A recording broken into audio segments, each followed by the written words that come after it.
We signed the exchange of prisoners. What kind of diplomacy, JD, you are speaking about? What do you mean? I'm talking about the kind of diplomacy that's going to end the destruction of your country. Yes, but if you are not strong... Mr. President, with respect, I think it's disrespectful for you to come into the Oval Office and try to litigate this in front of the American media. Right now, you guys are going around and forcing conscripts to the front lines because you have manpower problems. You should be thanking the President for trying to bring an end to this conflict. Have you ever been to Ukraine that you say what problems we have? I have been to. Come once. I've actually watched and seen the stories, and I know what happens is you bring people, you bring them on a propaganda tour, Mr. President. Do you disagree that you've had problems? What? Bringing people into your military? We have problems. And do you think that it's respectful to come to the Oval Office of the United States of America and attack the administration that is trying to prevent the destruction of your country? A lot of questions. Let's start from the beginning. Sure. First of all, during the war, everybody has problems, even you, but you have nice ocean and don't feel now, but you will feel it in the future. God bless. You don't know that. God bless. God bless. You will not have a war. Don't tell us what we're going to feel. We're trying to solve a problem. Don't tell us what we're going to feel. I'm not telling you. Because you're in no position to dictate that. Remember this. You're in no position to dictate what we're going to feel. We're going to feel very good. You will feel influence. We're going to feel very good and very strong. You will feel influence. You're right now not in a very good position. You've allowed yourself to be in a very bad position, and he happens to be right about it. From the very beginning of the war. You're not in a good position. You don't have the cards right now.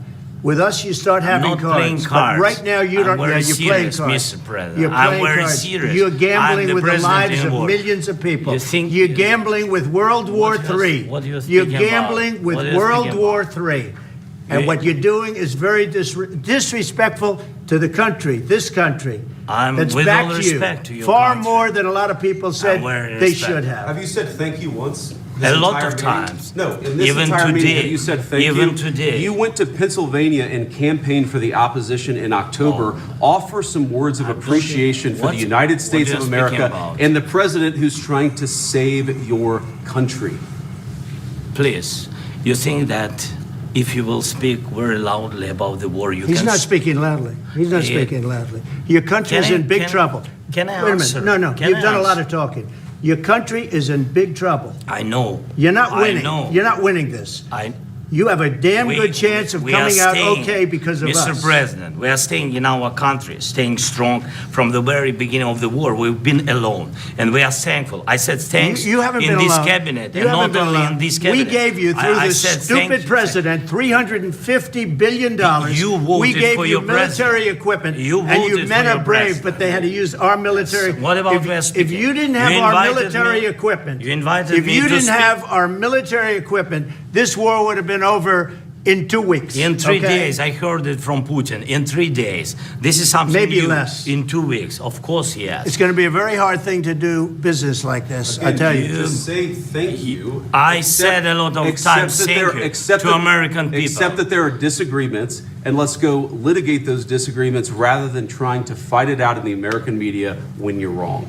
We know that you're wrong. But you see, I think it's good for the American people to see what's going on over here. I think it's very important. That's why I kept this going so long.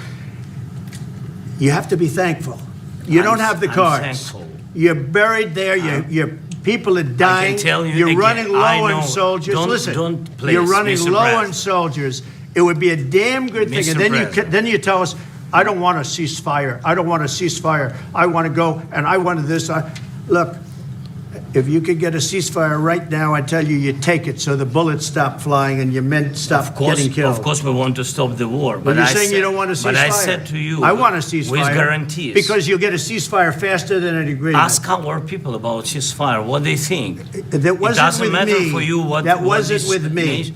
That was with a guy named Biden, who was not a smart person. That was with Obama. It was your president. Excuse me. That was with Obama, who gave you sheets, and I gave you javelins. Yes. I gave you the javelins to take out all those tanks.